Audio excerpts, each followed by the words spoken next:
भविष्य में ऑस्ट्रेलिया एक रेडियोधर्मी रेगिस्तान में बदल गया है। हालांकि ड्रीफोनियो को में देखभाल green place of many mothers नामक एक स्थान है जहां ताज़ा पानी और पौधे हैं। दो बच्चे फ्यूरियोसा और वल्क्री वहां आड़ू तोड़ रहे होते हैं जब कुछ बुरे लोग, जिन्हें रेडर्स कहा जाता है, ग्रीन प्लेस का पता लगा लेते हैं।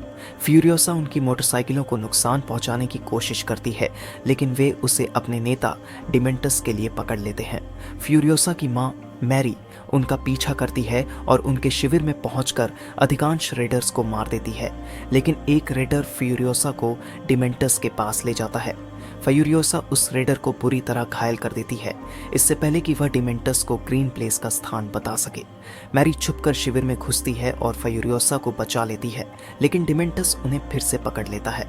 मैरी फ्यूरियोसा से कहती है कि वह भाग जाए और उसे एक आड़ू का बीज देती है ताकि वह उसे याद रख सके, लेकिन फ्यूरियोसा अपनी मां को छोड़ना नहीं चाहती।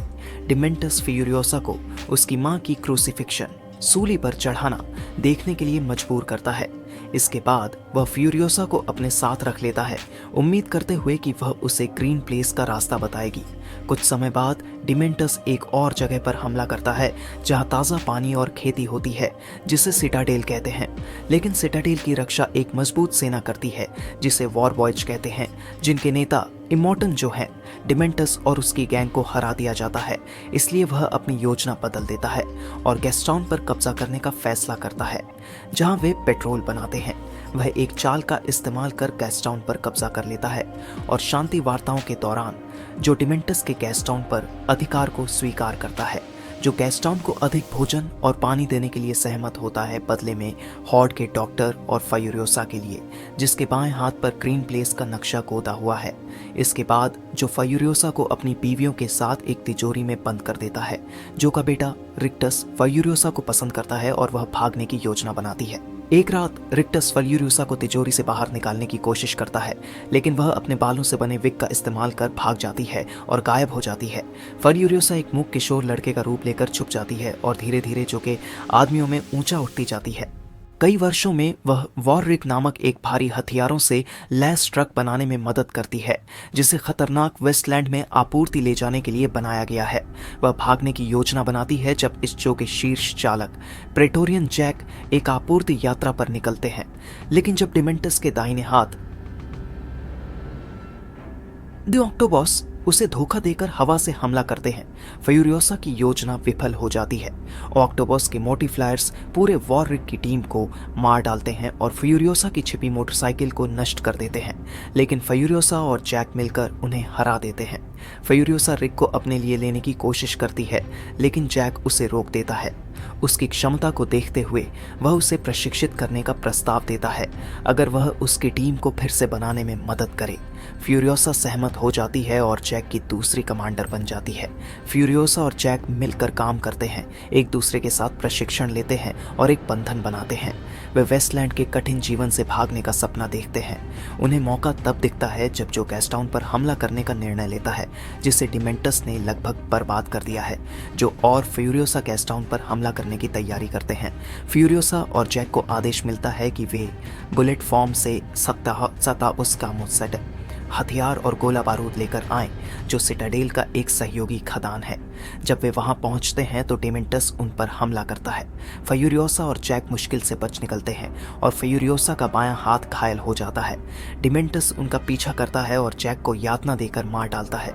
फ्यूरियोसा अपनी जंजीरों से बच निकलने के लिए अपने घायल हाथ को काट देती है और इस प्रकार अपना नक्शा भी खो देती है। फ्यूरियोसा किसी तरह सिटाडेल वापस पहुंचती है, जहां वह और जो का सहयोगी पीपल ईटर जो की एक नई योजना बनाते हैं।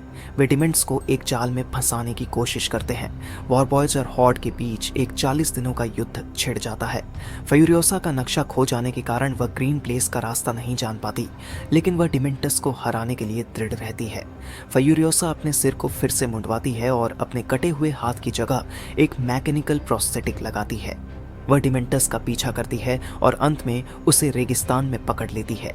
उसे पकड़कर फ्यूरियोसा टिमेंटस को सिटाडेल में कैद कर देती है और उसकी जीवित अवस्था का उपयोग एक आड़ू के पेड़ को उगाने के लिए करती है जो उसकी मां के बीज से उगता है, जो फ्यूरियोसा को इम्परेटर का खिताब देता है और उसे एक नई वॉर रिग का कमांडर बना देता है। वह जो कि 5 बीवियों से मिलती है जिन्हें एक बार उसने कैद में देखा था, वे अब उसकी नई यात्रा का हिस्सा बनती हैं। अगली आपूर्ति यात्रा से पहले फ्यूरियोसा की वॉर रिग में 5 वाइफ्स छुप जाती है। वे सभी मिलकर एक नई योजना बनाते हैं जिसमें वे गैस्टाउन और सिटाडेल को मिलाकर एक बेहतर समाज बनाने का सपना देखते हैं। फ्यूरियोसा और उसकी टीम को नए दुश्मनों का सामना करना पड़ता है जो उनकी नई शुरुआत को रोकना चाहते हैं। फ्यूरियोसा अपनी साहस और ताकत के साथ नए दुश्मनों को हराती है और अपने समुदाय को सुरक्षित रखती है। उनकी कहानी एक नई उम्मीद और साहस के साथ समाप्त होती है। फ्यूरियोसा और उसकी टीम अब नई शुरुआत के लिए तैयार हैं। वे अपनी वॉर रिग में बैठकर गैस्टाउन की ओर बढ़ते हैं। रास्ते में वे वेस्टलैंड के खतरों से गुजरते हैं जहां उन्हें अलग अलग चुनौतियों का सामना करना पड़ता है। फ्यूरियोसा अपनी टीम को प्रोत्साहित करती रहती है और उनकी हिम्मत और जोश उन्हें आगे बढ़ने में मदद करती है।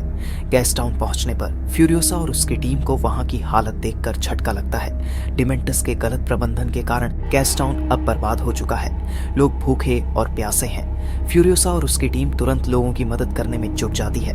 वे पानी और खाना बांटते हैं और गैस्टाउन को फिर से बसाने का काम शुरू करते हैं। गैस्टाउन में फ्यूरियोसा की मदद से लोगों को नई उम्मीद मिलती है। लोग उसकी बहादुरी और नेतृत्व की तारीफ करते हैं और उसे अपने नेता के रूप में स्वीकार करते हैं। फ्यूरियोसा के नेतृत्व में गैस्टाउन धीरे धीरे फिर से फलने फूलने लगता है। फ्यूरियोसा और उसकी टीम वहां एक नई व्यवस्था स्थापित करते हैं जहां हर किसी को बराबर का अधिकार मिलता है। जब सब कुछ ठीक होने लगता है तभी एक नया दुश्मन स्कैवेंजर्स का एक ग्रुप गैस्टाउन पर हमला करने की योजना बनाता है। फ्यूरियोसा और उसकी टीम को इसका पता चलता है और वे तुरंत तैयारी में जुट जाते हैं। फ्यूरियोसा अपनी टीम को एकजुट करती है और उन्हें सिखाती है कि कैसे दुश्मनों से लड़ना है। स्कैवेंजर्स गैस्टाउन पर हमला कर देते हैं लेकिन फ्यूरियोसा और उसकी टीम पूरी तैयारी के साथ उनका सामना करती है। एक बड़ा युद्ध छिड़ जाता है जिसमें फ्यूरियोसा अपनी रणनीति और बहादुरी से स्कैवेंजर्स को हरा देती है।